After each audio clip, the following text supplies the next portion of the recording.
pagtatapos ay aming dala ang sulod ng buhay at sa...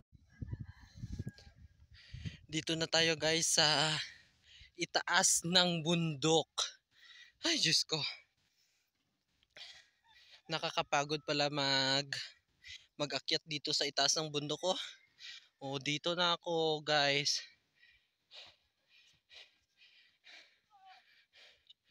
Maganda talaga yung view ng Sitio Ugong-Ugong, Barangay Bululawan.